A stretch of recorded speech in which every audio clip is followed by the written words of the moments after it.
Welcome to another Lunch with Philip and Greg. Our guest today is one of my longest standing friends ever, Michael Horton.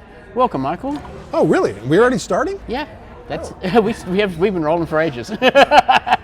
Hi, this is Michael Horton. I'm having lunch with Philip and Greg. You can use that as the... That would be a good title.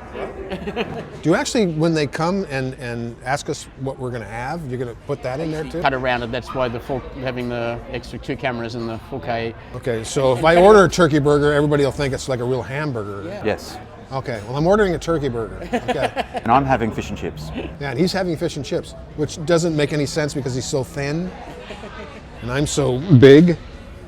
Anyway, thank you for having me. It's been like 3 years when we tried to do this. Yeah. So, you've had some trauma with your mother-in-law lately. No, I was starting to think about that. So anyway, this is the first time since I've gotten into this business that I've been interviewed. Really? Because I never talk about myself. I never do. You're very good at interviewing other people. You get them to talk very well. But My wife always says, I don't talk to people, I interview them. No, seriously.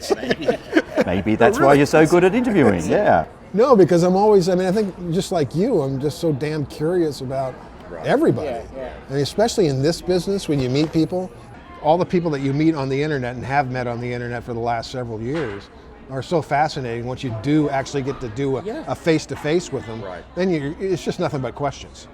And and everybody's taken aback by that because they're not used to that. It's just, can we just have a conversation? No. What I've liked about doing this is that there's all these people that we know, and they're there. They might talk about their products or the training that they do or whatever. But you've known people for years, but you never actually know about them as people. Yeah, I've gotten to know both of you only because it's the same thing. I got to ask a lot of questions. And I knew that you were a scientist that killed lab rats for years. Mice, yeah, just killed thousands. Hundreds, thousands. Yeah, so I knew you from that. And then, of course, Philip had a past life before he actually started this. But the first time I met you was in Long Beach, and I was like your biggest fan. No, really, I was like this wide-eyed, doe-eyed kind of guy who came and said his application, which I can't remember the damn Intelligent Assistant for the DV Companion for Final Cut Pro, which I ended up doing a review for that went viral, and but that was the thing that taught me Final Cut Pro, because I didn't want to read a manual. And I read that. All you do is put your mouse over the thing, and up pops a QuickTime movie, and that's how I learned it, and that's how a lot of people learned it. And then I met you at that trade show, and then it's been a good friendship ever since. It's that review that you did was one of the most important moments of my life, because we had spent so long. I think we guessed it was going to take us 3 months, and it ended up taking 9 or something. Yeah, something like that. It was ridiculous.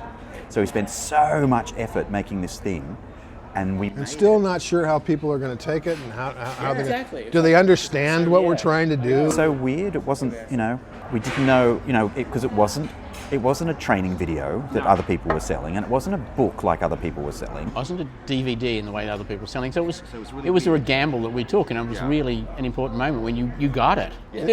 But the thing is, there was nothing out there like it, right? No. I mean, it was a completely original application for learning. Yeah. And so reading the review was a very kind of Sally Fields moment. Yeah. They like me. Yeah, they get it. They really get it. No, I did, because you know me. I like anything that's simple. I don't want to sit down with. There was a wonderful. Lisa Brennis had the greatest manual out there, and of course if you like reading that way, that's great. But I didn't. I like the visual, and that's how I learned, and that's how I still learn. So why But unfortunately, nobody's doing it that kind of teaching anymore. We did think at one point that we might just take everyone else's work and build a structure around it. And let you, if you bought some riffle training, it would just go into our structure. If you bought some Larry Jordan, it would just go into our structure. No, there's some extraordinary tutorials out there, but nobody's doing a DV companion kind of thing, except Moviola actually got something like that. Oh, cool. Yes, I wouldn't call it a complete ripoff, but it's a similar. You hover your mouse over the button, click on the button, and up comes a QuickTime movie telling you what the button does. That's great. So it's brilliant. So. Where yours went a little bit deeper than that. So, in other words, you could actually watch and listen and do something at the same time. Structured it so everything was, you could drill down to whatever level of knowledge. I don't know why you guys ever stopped that. we lost momentum on the framework that we were using, the software that we used, built that in. It was very, very late to Final Cut 10, and by the time we got to to OS 10, by the time we got to OS 10, we'd lost momentum, and other people were. And there was a lot of other training out there by then. I mean, it was in the early days there wasn't much at all, so it was good. Well, I mean, you always had competition. You had Josh Melliker, DV creators, doing different things. It was just really a lack of momentum, and just business change, people change. I mean, why were you looking at Final Cut in the first place? Because your background's as an actor. Yeah, well, actually, I don't think I have told this story.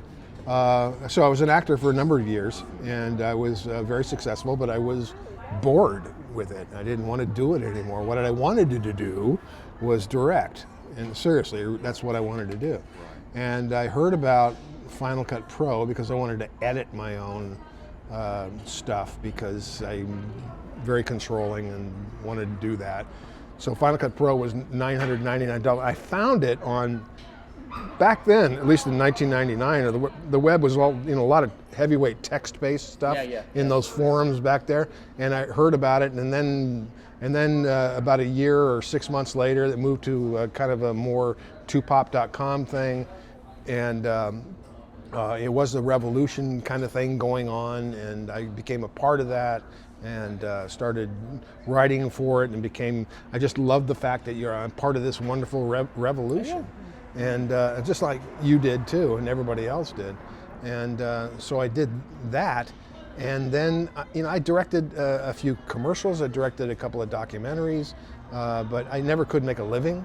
I was kind of getting a little bit of a name, especially in the 2pop community. Right. And I decided to start the user group.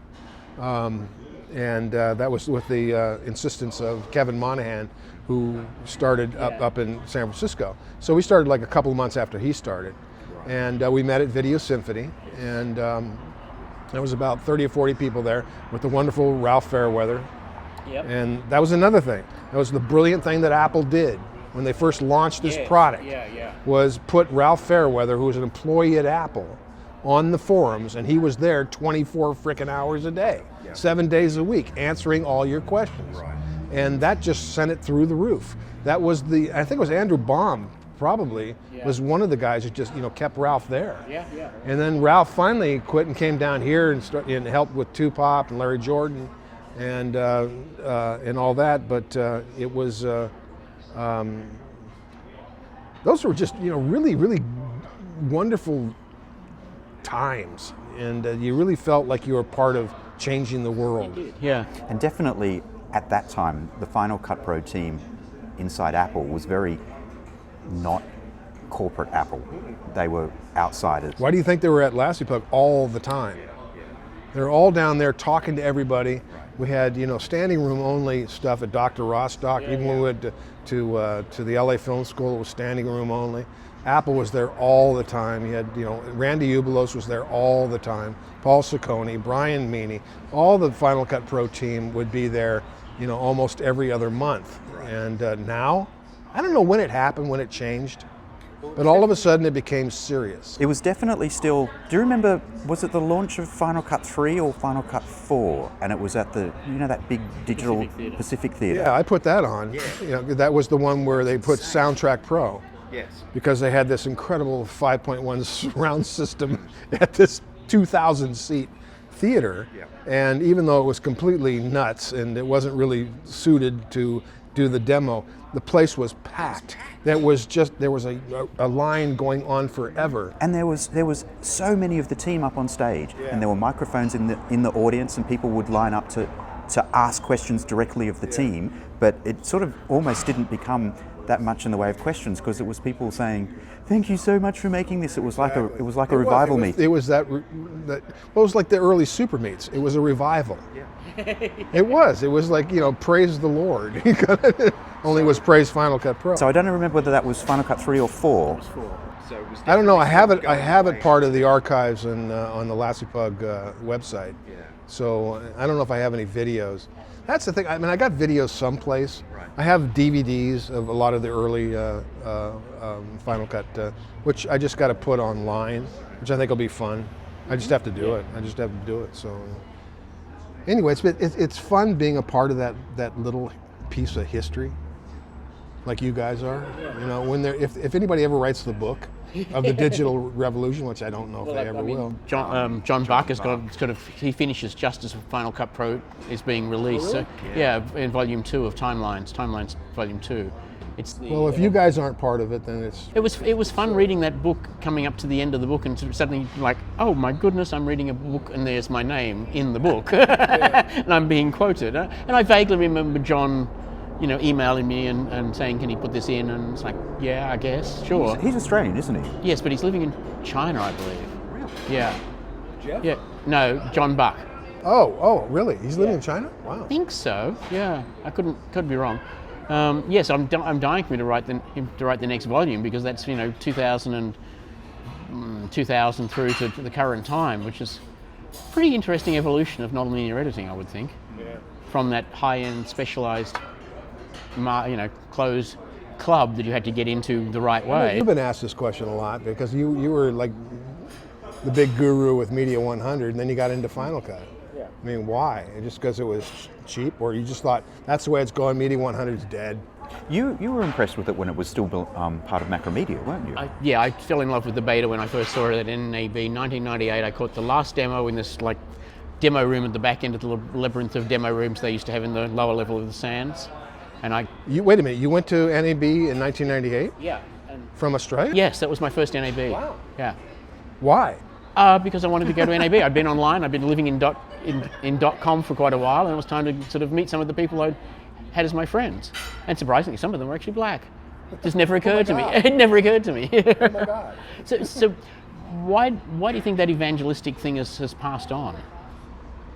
It's been a long time. Nothing can stay the same. And I wonder if it's related to, because if you think back to past NABs, remember they used to have the big Apple stand with the training area at the side, and then Apple has gradually pulled out of, they don't do Macworld, they don't do NAB, they don't do DV Expo or whatever anymore, so they just don't do trade shows. They don't do trade shows. Because they have all of these shiny Apple stores. If they did do them, would things be different? I doubt it. I don't know. I don't think so. I think the Apple stores really do have a lot to do with it, because the first Apple store was open in 2001, but then they really expanded. Yeah, because when they first started, in the so-called Apple geniuses, the guys who, we were all going, they don't know crap. Well, they do know crap. These guys are really good. Yeah. And so the Apple, so why do trade shows? But it's all about community, and they help with community. And but after the initial Excitement? well, no, after they pretty much did the I'm trying to put this delicately. Oh, are we talking about 2011? Yes, we're talking about 2011. Yes. How they sort of did their super meet at the super meet. Yes. Everything has changed. Everything has changed because, everything has changed even for LWPG. It took a major hit, and but I kind of knew it when I saw it, just like you guys. I knew it when I saw it, and it was like, holy crap. And this is not what I expected. So That's not what anybody expected. no, but I think you've talked to the guys. We can't obviously talk about what Apple talked about, but we talked to the team, and there was obviously a lot of argument and back and forth argument for a couple of years. Yeah. I've been lucky enough to have email correspondence with somebody who was on the team at that time, who was the... And these aren't idiots. These are really smart people. But actually, I love any time we spend with So do I. I those. love them They're all. just all smart people. It's not that we're not around smart people day by day, but still, it's just nice to be around other smart people. No, I worked with the not so smart people. Well, that's why we're moving out to the edges of civilization. Yes. So how did it evolve from the LA user group evolved and grew from the Dr. Rostock to Moviola? I got a little nudge from Kevin, and there was just so much interest down here in a group of, a community. Let's create a community, and my God, we could have filled a 500-seat arena. Yeah. In those early years, and we did, the LA Film School, which is a beautiful, big, huge place, and Dr. Rostock, and we went from each month you seemed like you had to move to a bigger venue every month or every second month. Symphony to Dr. Rostock to Moviola, and then to LA Film School for a couple of years, and then we're now at the place at the Gallery Theater in Barnsdall Art Park, and. Obviously, since 2011, it's less people that show up because there's no sense of revolution, and there's also, because I changed the name to Creative Pro User Group, which we can go into later. It isn't about one thing, but what people forget, it was never about Final Cut Pro. It was never about that. It was about, we don't care what tools you use, we care about what you do with the tools that you use. But that people made a big deal out of when we changed the name to the LA Creative Pro User Group, or the Creative Pro User Group Network. It just seemed to time out when they did our super meet at our super meet. And then I gave it another year before I actually changed the LA group name to LA Creative Pro. Yeah, I gave it another year, and I just couldn't deal with them anymore, so I just changed it. Yeah. Which I'm glad, because again, it was just, we should have done it a long time ago. But people have never forgiven us. And I can understand that, because they're passionate about it.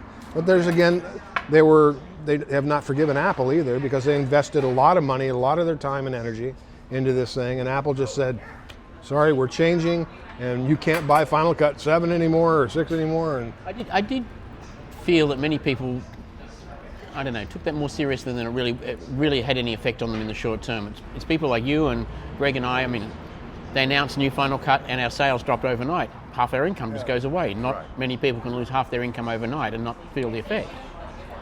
Editors just had to get by. Final Cut 7 still worked. Final Cut 7 still works. Still works on El Capitan. So many people still use it. Yeah. And if you can control your workflows, if you can get ProRes dailies in from a lab, well, fine. But if you're trying to work with modern media formats and work with them natively, I don't care really where you go. Just go somewhere else than Final Cut 7. My son just finished a restoration project and did it all in Final Cut 7. Did the color correction on Final Cut 7. So lots of people are still using it. They're just not ready to give up. It still works. That's the thing. It still works. Yeah. And the clue to success here is whenever Greg and I are talking, you get to eat. Is that it? Yeah, that's how it works. Otherwise, you get to the end of the meal and you've still got all your food in front of you and it's cold. Just get a lot of shots of me putting food in my mouth. We try to avoid food. I did try and avoid the food shots into the mouth. Oh, you do? Yep. That's where the editing comes into being creative. Yes. Holy God, he's putting a lot of food into his mouth. Well, one of the things, of course, is you see yourself much more than you would normally see yourself when you do these. And so you sit down and you edit them. So you become very aware that while Greg and I are normally the same height, when we sit down next to each other, he's way up here and I'm way down here. Why is that? Because, you're long in the torso, I'm long in the legs and short in the torso. So overall height. You notice that, I touch my face a lot. And I notice that... That's probably a frequently asked question in the comments. And now you know, people. Yes. Philip, why do you touch your face so much? I don't know. It's just bad habits I've got into, and having to watch yourself back on camera far more than most people do, you become very aware of, well, children more like than. I never watch. I won't watch this. I've never watched myself. I never watch myself. In any of the TV shows, movies, anything that I ever done. Never watched myself. If I'm in it, I don't watch it. You never watched Murder, She Wrote? Huh? No. Really? I mean, I saw it when it first ran.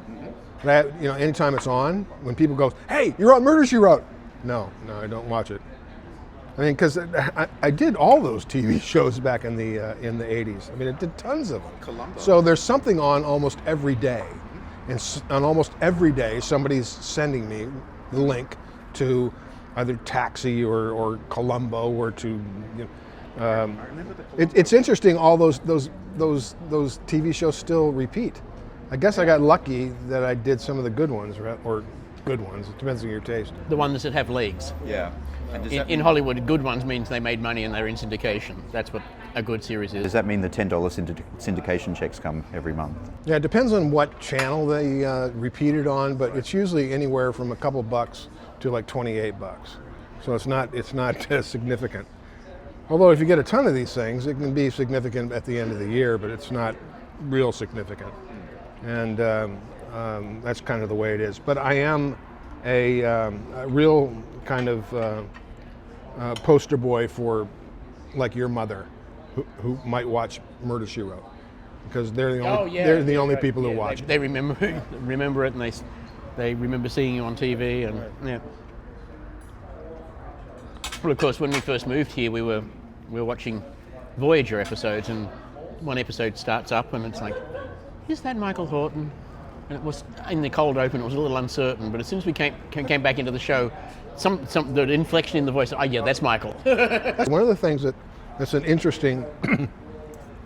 What you guys that I hang out with have something in common with is you're all like Star Wars, Star Trek freaks, sci-fi freaks. I don't know if you guys are particular. I love Star Trek.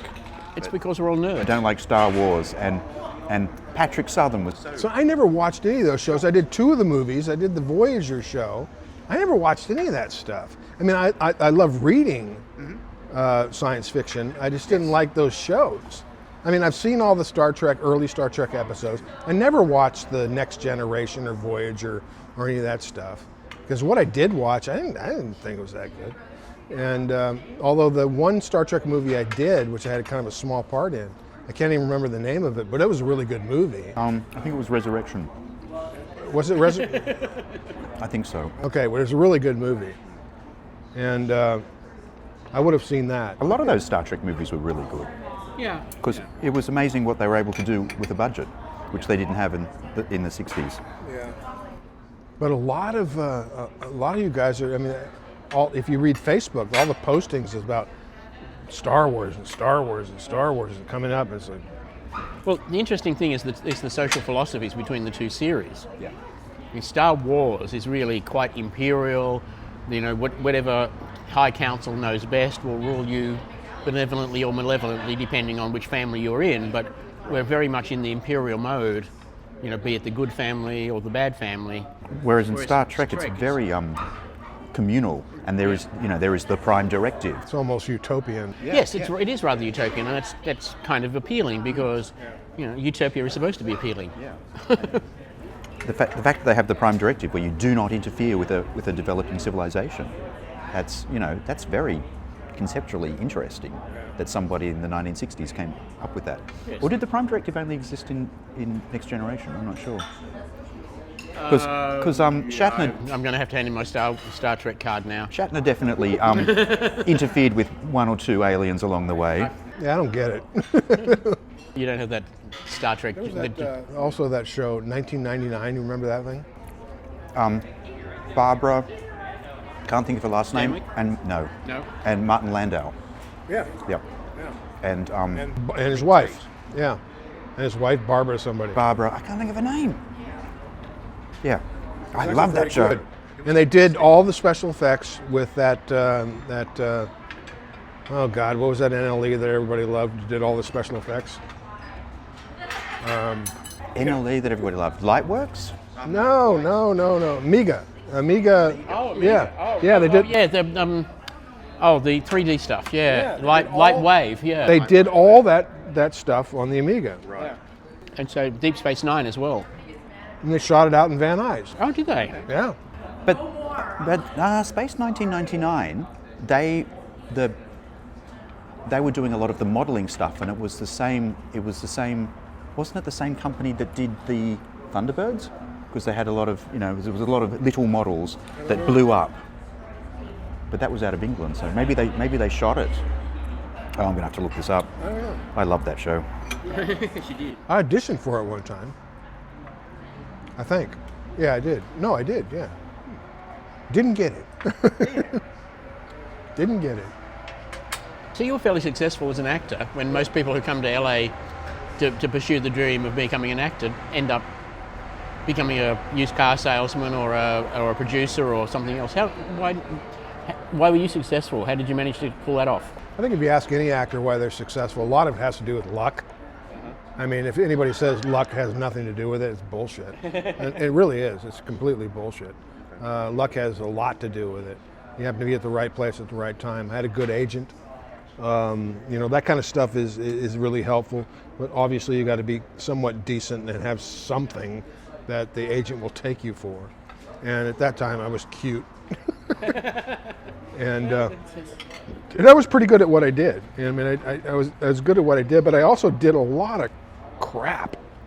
And I was never going to be a star.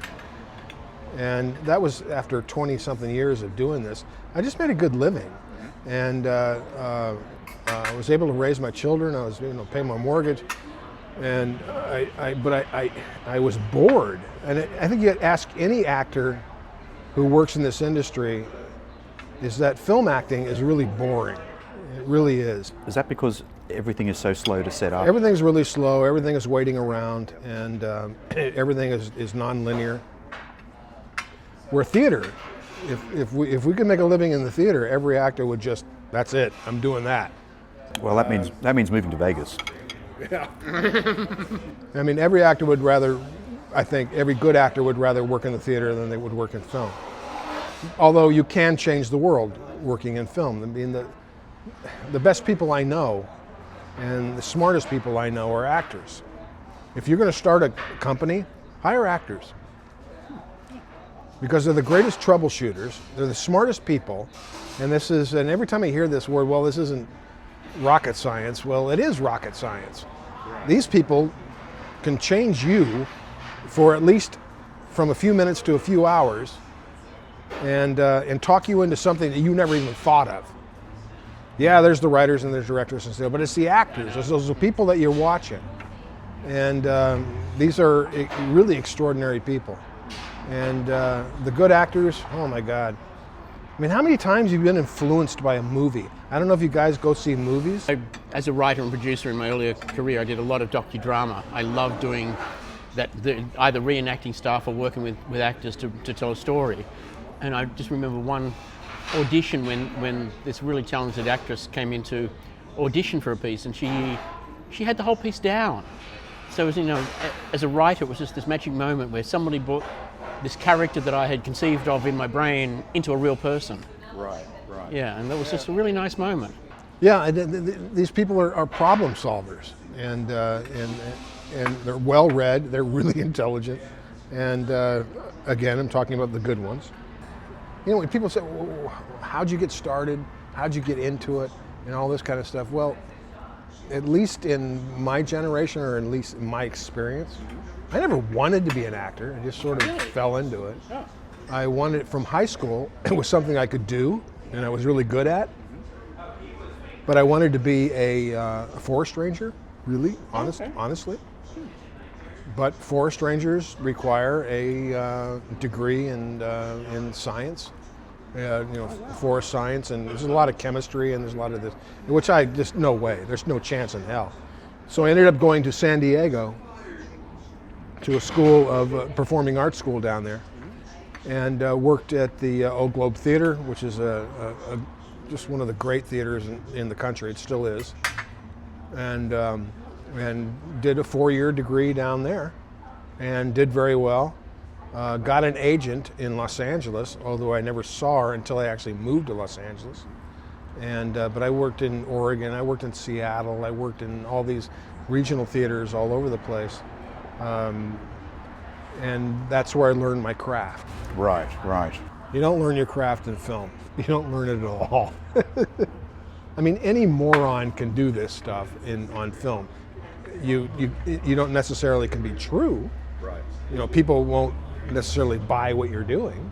Right. However, it takes 15 minutes to learn where you're supposed to be so your light is on your face, and where you're supposed to be so the other actor can see you. And that kind of stuff. You don't need to take all these classes to learn film acting. Just do the damn thing and just watch what everybody else is doing. And it's really that simple. But it's talent that sort of wins out. It's how you interpret that character. And so anyway, I could do it. I could do it well. I made a good living at it. I was cute. When I wasn't working, I did a lot of commercials. Commercials paid huge dollars. Really? Wow. Because you go in for one day, and then you get residuals every time it plays. So if it played a lot, Wow. I mean a lot, you can end up making $20,000, $30,000 just for one day's work. I don't think it's that way anymore. But I hated commercials. I just hated them. Although I did so many what you would call classic commercials. You know, talking to you guys, you wouldn't have seen them here in America, but you know, I did a lot of these pop commercials that was all part of the pop culture. If I would have saved those, I think that would have been the greatest gift I could give to my kids, because I was part of this huge pop culture back in the 80s and the early 90s when I was doing all these commercials. But I never wanted to do them, which made me kind of affectionate to a lot of directors. And we're talking, you know, big time directors. I mean, I worked with Ridley Scott on an American Express commercial. Because a lot of these guys just worked in between movies, because you can shoot commercials like movies and make really good money. And worked with all these great DPs and things like that. And but you'd make really big bucks. And so you wouldn't have to take all the crap. Even though, you know, once I had kids, I took all the crap. I took everything. It's like, but I got so not upset, but I would be so unhappy. And then I wanted to direct, because that's my skill. My skill's not so much as an actor. I'm a storyteller, and I'm really good at it. But I just haven't proved it yet. Well, why don't you prove it, Horton? No excuse. There's no excuse. I mean, we have had the whole democratization thing going on. You can do what you want to do, easy. Yeah. Will you do it? I don't know. Yeah, the can and the will is the big difference. I mean, the technology is available. Pretty much anyone can afford a GoPro or a cell phone, a camera phone. Everybody's got the tools of making a compelling story. Can everyone make a compelling story? No. Even those that can. But I can. But even those that can, who don't, are no better off than those who can't. Exactly. That's a good point. There's absolutely no excuse. And there's absolutely no excuse. We've talked about this before. Why don't I go up to Seattle and put one of these things in front of my mom and talk about her life? Oh gosh. You know, for God's sake, she's 87 years old. This capturing family history is so important. It's I know, we've had this discussion a number of times. Why don't you do it, Horton? But I don't know. I mean, you've done it. I've started it. I mean, I've started with my immediate, like my mother's generation. So that. Do you still have your mom and dad alive? And you haven't done it? No. Okay. Do you have any interest in doing it? no. I'm not a storyteller. No. But just to ask a question, do you know anything about him? So I don't know anything about my dad. He died. He died when he was 60. No. Right. And that's totally what this family history thing is about. Is finding out stuff about your family that you never would have known otherwise. I found the most. But you got to ask the right questions. Well, just ask questions. Get them talking. You know, there's a great webinar at Moviola on the subject. In fact. Oh yeah. So there is. That's right. There was. No, yeah, you're right. You have to ask those questions, and but you don't ask those specific questions. You start getting them to talk, and then you follow up. Yeah, and it's open-ended questions. Yeah. And anything that's going to bring back memories. I think one of your questions is something like, tell me about a typical day in school. Or what is bread like? What was bread like when you were growing up? Where did you get it from? What did it taste like? What was the texture like? Really? Because bread has changed a lot from our parents' generation down to where we are now. When I was growing up, the baker left the bread at the front door, and the front door faced east, so it always got the sun on it, so it would get really sweaty and be moldy in a couple of days. Okay. Did you make your own bread, or are you talking about just the bread you buy in a store? Well, certainly my grandmother would have made her own bread, Right. but I don't think my mother has ever made her own bread. And that's a sort of interesting thing that you bring out in these generational shifts. Although your mum now does make bread because she's She got has a that bread maker fantastic and it's all- bread machine thing. Yeah. That does it all for her. Was your mom a good cook? I'd have to answer honestly, no. Okay, because the biggest memories I have as a kid is food.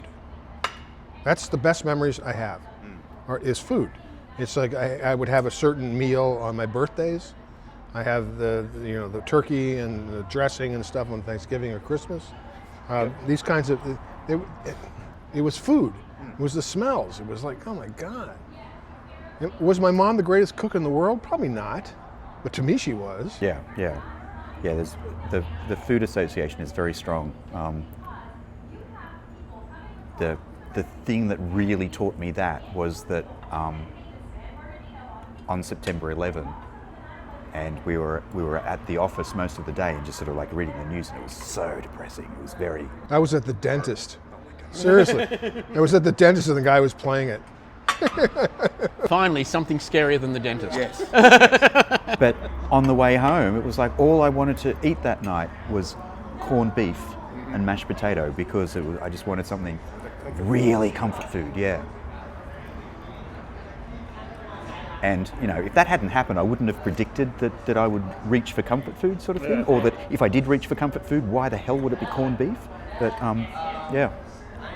So what do you think has been the biggest change during your career? I mean, it can be society or technology or whatever you think has been the biggest change you've experienced.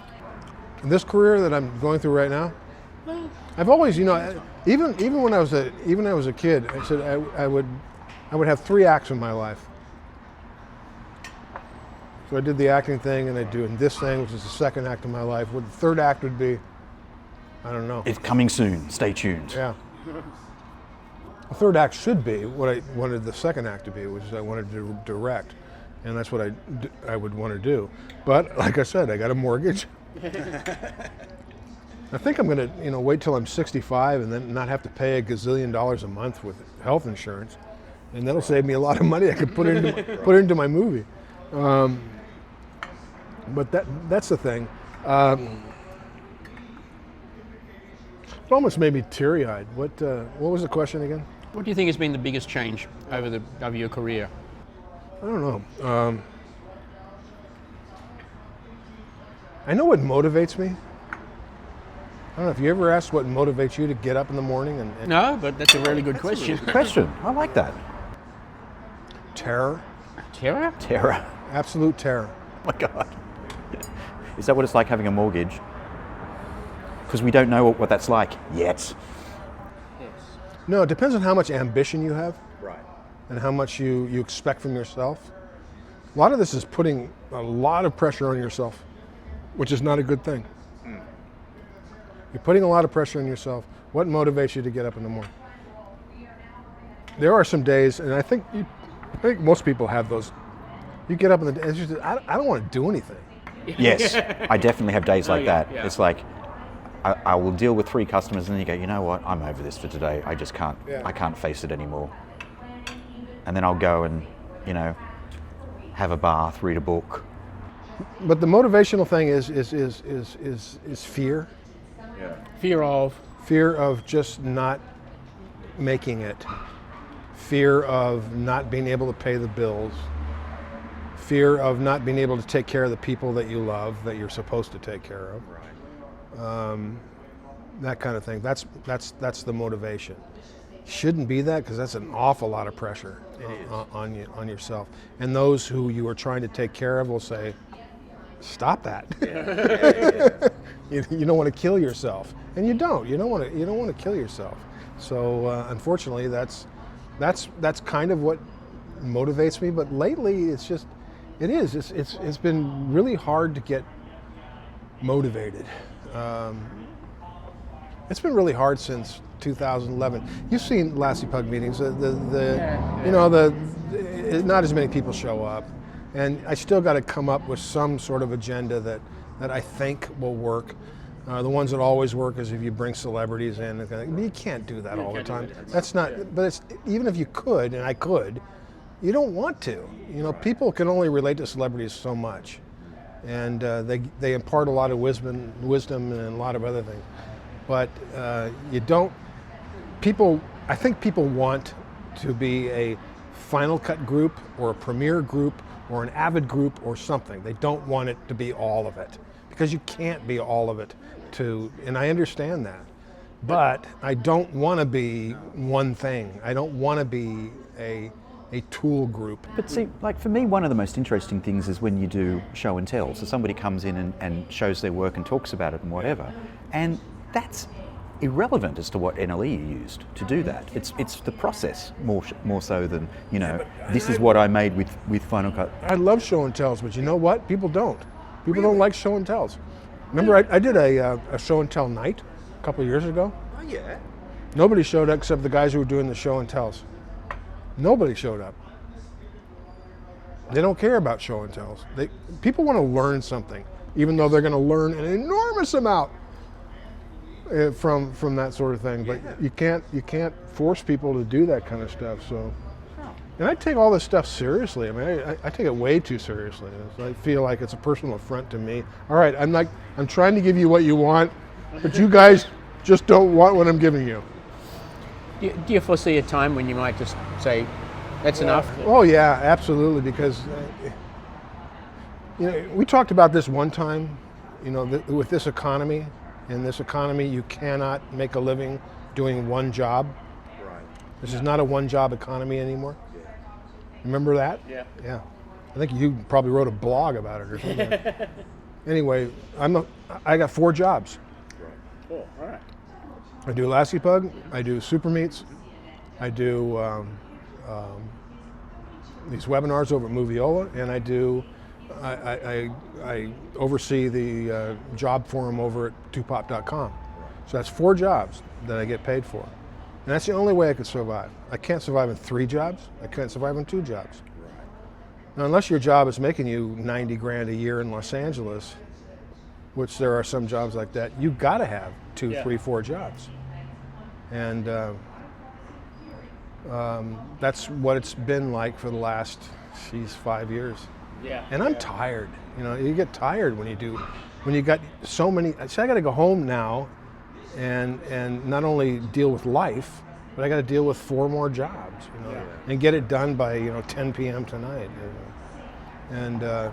And that's like 7 days a week, and that's ridiculous. Yeah. That gets you sick, and but that's the reality of living in America, especially in California. And it's probably worse when you're heading up because you do super meets twice a year, I think it is now. Yeah, we used to do them like 4 or 5 times a year. Right. And we just got so, Dan and I just said, we're just tired. Yeah. Yeah. And besides, it's changed. Even super meets have changed. You can't keep giving people the same stuff. You got to change it up. You got to do something. But try to find that balance between education and commerce. You got to pay for these damn things. That's right. And these things are really expensive. I mean, really expensive. So we got to charge these people a lot of money. And people go, I don't want to spam by all these people. Like, I'm sorry, if there was a way we, do it, we would not do it. But that's what you have to do. And you never get, oh, that was wonderful. Thank you so much for putting all the work into all that. You never get those things. All you get are the people who go, I didn't win anything at your damn raffle. And I bought 20 tickets. Yeah, and I bought 20 tickets. It's rigged, that kind of stuff. That's the kind of comments you get. And I don't know if you get, occasional thank you for those wonderful plugins. I never get that stuff. I was about 2 weeks ago. I got an email from, and I see a subject line that's like, okay, this is a support email. I'm used to these because they come in every day. And it was just, I'm just writing to tell you how I used your software and it was so useful and thank you so much.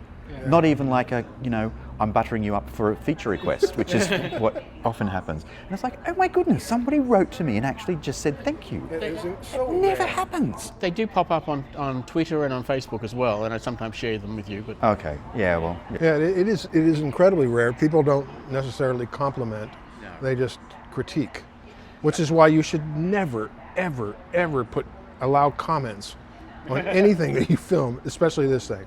Jesus, Horton was just boring. Who cares? Who cares his little, whiny thing about his user group and super meets? Well, if things have gone, in a downward direction over the last couple of years, and sort of projecting forward from the biggest change of this up to this point, what do you think will be the biggest changes going forward? The biggest changes going forward are the ones that we discover and then we try to impart on everybody. Yeah. What are those going to be? I have no idea, Philip. You're the futurist. You're the guy who's going to write the blog next month, and you're going to tell us what's going to be at NAB in 2016. Then I'm going to go try to get it. I'm going to try to get those people to show up and show us that stuff. Right now it's 4K, and right now it's 8K, and it's right now big, all that kind of stuff. And you also know me, none of this, I could care less about any of this stuff. I'm a storyteller guy, and that was another thing. I try to tell as many stories and do creative stuff at LWPG meetings as we possibly can, rather than just have somebody get up there and sell their stuff. Because quite frankly, they do a really good job on their website. Yeah. Why should we have them put them in the lobby and then and do it that way. But my whole thing is to bring creative people in and show them what they're doing, and that's what I hope to continue. But it's not what people want. They want to learn stuff. Yeah. So I got to give them what they want. So I try to do at least one of those things. Yeah. It's really hard. It's really hard to come up with an agenda. 15 years of a different agenda. Well, it's a different agenda every single month. Michael Horton has lots of agendas. Yes. Yeah, but you're not repeating a lot. The only thing you're repeating is different versions. Yeah. So in that respect, nice job, Horton. You come up with something, and then there's just months where it's just just a crappy show. It's like that's just the way it is. But do you have any advice you'd give your younger self? My younger self? Yeah. Well, general career advice, but it's nice to think what advice you'd give to your younger self. But I take everything seriously. I take everything seriously. If you criticize what I do, I take it seriously. If you praise what I do, I don't listen to it. Yeah, I know. It's just terrible. It's terrible. But if I was to give myself, don't take any of this stuff seriously. If you've seen the shows that I put on, it's humorous, it's entertaining. I'm doing this MC thing that to make it keep going and entertain the people, especially keep the energy going. Especially if you just had a really, really boring demonstration, which you often do, and then you have to do that, and then you do the goofy raffle, which people continually like, and just because it's fun, and because ultimately these meets are nothing but about the opportunity to network. Yeah. Yes. That's it. Yeah. How important is everything is meaningless. How important is that networking, though? It's huge. That's it. So the internet has not really replaced that. No, God, no. What's the best part of the whole show, and you just said that to you 100 times, is pizza afterwards. The people who have the balls to come up to pizza and then sit with us and then go up and down the table and meet everybody, those are the people who are going to get more out of the LWPG meetings than anybody. And those who have that kind of personality, at least can cultivate that personality at the meetings, to have the courage to say, "Hi, my name is." And I've done that over and over and over again. And I can't tell you how many people have gotten work at LWPG meetings just because they met the right people. Yeah. Right. And that's it. That's networking. My son's going through it right now. Mm-hmm. He just got his walking papers from a gig that was supposed to last 6 weeks that ended up lasting 6 months. Wow. And he's just getting it next week. So now it's time to network. Right. So he's been coming to a few of the LWPG meetings, as you know, and he's meeting the right people. And he's also really good at it. Mm-hmm. He's just a personable guy, and people like him. And so that's just who he is. So he doesn't have to work at it. Yeah. He just does it. And but most people, like me, you, everybody, we got to work at it. That's really hard because it's not who we are. Yeah. So, and we hope they come up to us. Oh, Philip. Well, I have the advantage that everyone's got a question to ask me, so that helps them break the ice. Oh yeah, because I can't break the ice. It's like I still feel to this day going up to somebody who's. I just saw a wonderful movie, Sicario, the other day with Joe Walker was the editor. It's still like, hello, Mr. Walker, you're a really good editor, and it's like, I run the Los Angeles. Oh, you've never heard of it. It's like, that's kind of. I still am that. It's so hard. Easiest target is the other person that's standing alone at the edge of the room, or sitting by themselves and not talking to anyone because they're desperate to talk to somebody as much as you are. So that's a reasonably easy target. You go up and talk to that person, they'll be forever thankful. You may not be able to get rid of them later in the night when you want to move on to somebody else. But I always ask editors, I say, when you go to those kind of parties where it's not an entertainment crowd or anything like that, when people come up to you and go, what do you do for a living? And he goes, I'm a film editor. And they go, well, what's a film editor? Yeah. He goes, well... And then they stop to think, and Have you heard of film? yeah. It says, well, they try to explain it, and then you can see the person's eyes going, like this, and it goes, yeah, well, Dustin Hoffman starred in it. Oh, that's awesome! That kind of thing. Film editors never end up on the talk shows. No, they don't. But they are. I know you met a lot of them. They're the nicest people in the world. yeah. Just the nicest people. I guess you have to be, because you got to work with sometimes not very nice directors. Yeah, I suspect that the people whose careers succeed are those people who can work with others well, and know how to shave and bathe. I mean, yeah. But I still don't know to this day what makes a good editor, other than that natural inherent ability to just tell a good story, and they just know. They just know. If they were to become a writer, I think they would write good books. But they can't write. they can tell stories visually, and they just kind of know how to do it. Well, I've always noticed that when we're pitching an idea for a webinar or a presentation at LassiePug, I'll put my rather boring description of what I want to talk about, and then you'll take it around and you'll give it some flair and turn it into a story. And it's always, Well, the best demonstrations, as you know, are anything that has a beginning, a middle, and an end. I mean, show me something that you don't show me on your website. And if it's all technical talk and things like that, it also takes. I mean, originally your demos were pretty crappy. And then you learned. You got more familiar with the timing of audience and what they listen to and what they want to hear and all that kind of stuff, and that takes a long time.